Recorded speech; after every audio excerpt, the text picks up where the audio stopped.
This is Kite Cutter TV with another presentation. We gotta talk about this.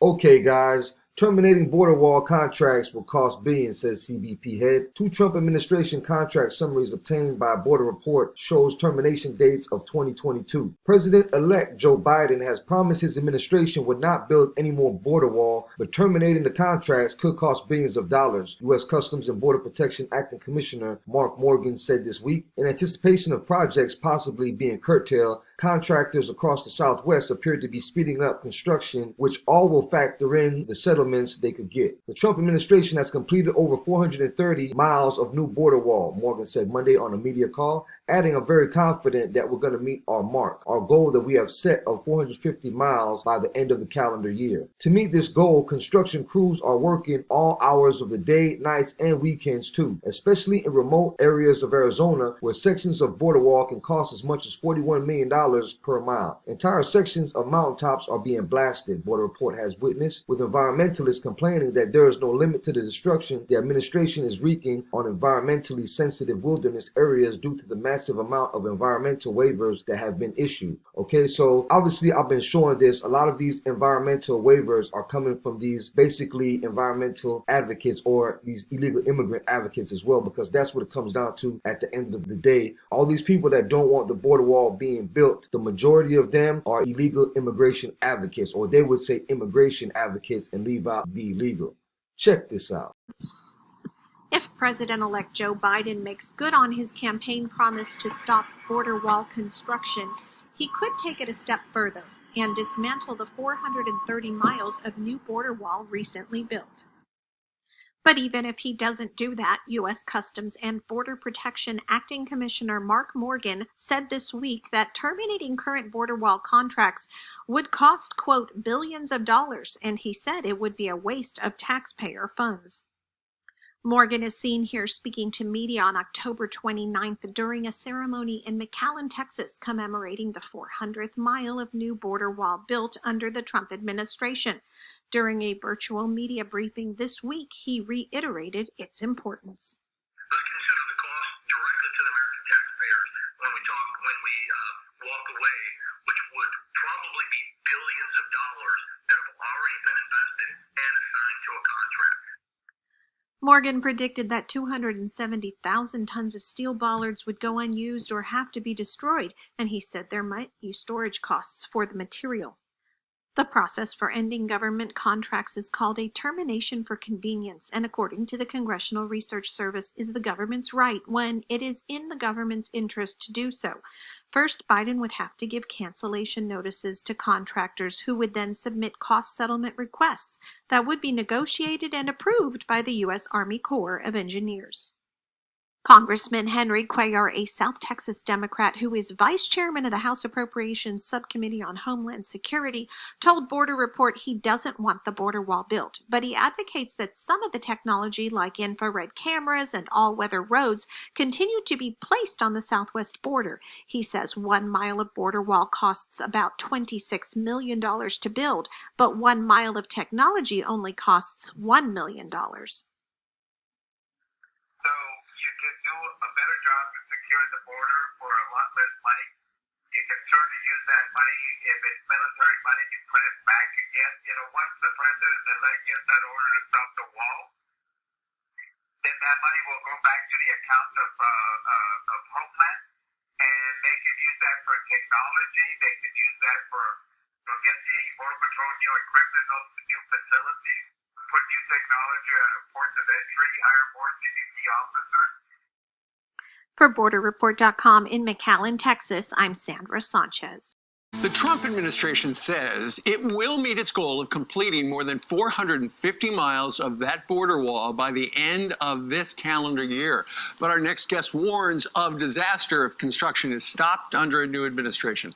Mark Morgan is the acting Customs and Border Protection Commissioner, and he joins us now from D.C. Mark, good morning to you. Good morning. Is there any possibility Joe Biden would continue to build the wall? Look, as acting commissioner, I hope so.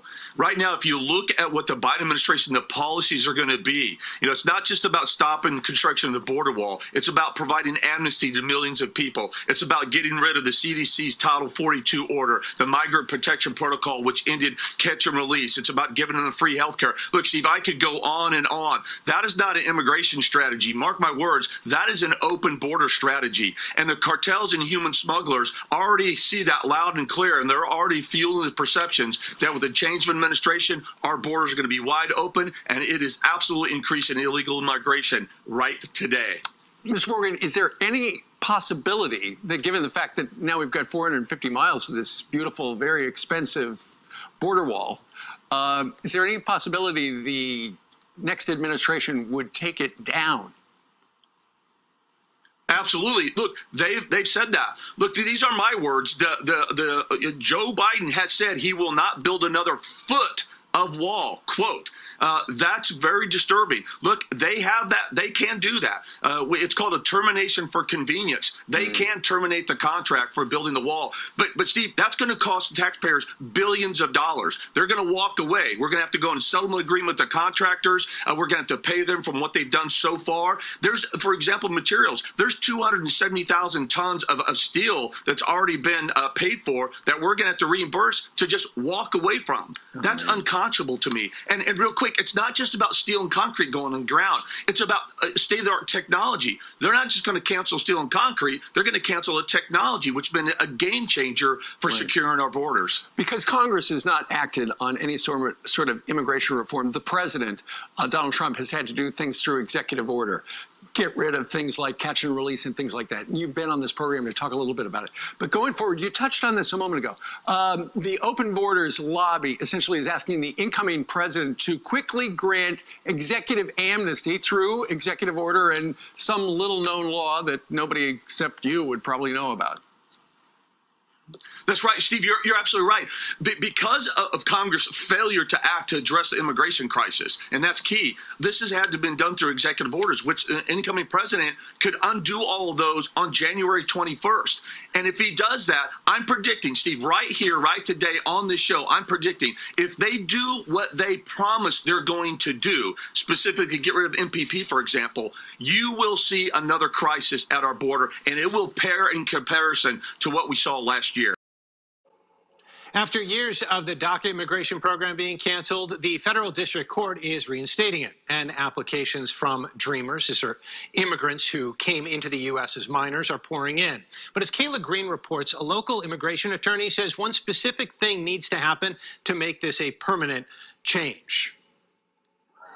Rosanna Berardi is an immigration lawyer in Buffalo. She says DACA is a program for people who illegally came to the United States as children and want to continue living and working here legally as adults. Imagine you were brought here at 2 years old, you've gone to school your whole life here, you go to high school, you go to college, you go out to work. You're illegal the entire time. You can't legitimately work, you can't get on payroll. Like, it's a really terrible discrepancy for someone that's been here, their whole life. Berardi says back in 2017, the Trump administration canceled the DACA program. This year, the Supreme Court decided they wanted to take another look at the way the program was canceled. Some DACA recipients brought a lawsuit asking the Supreme Court to begin looking at it again, and the federal district court did instead and decided to reinstate the program. She says people are now able to file under DACA again, but she doesn't know how long that will last. Congress needs to pass DACA legislation for this to be completely permanent and unable to be overturned. And so while all of these court rulings are definitely good news for DACA recipients or applicants, I'm fearful that another court's going to come along and turn this over again. Berardi says President-elect Joe Biden said in the first 100 days he's going to sign a comprehensive immigration reform bill and pass it along to Congress. For now, we wait and see. In Rochester, Kayla Green, News 8. All right, Kayla, thank you. We're also hearing there's another court case coming up in Texas, and that's predicted to shut off DACA again. Thanks for watching. Like, share, and subscribe. Till next time, God bless. Peace.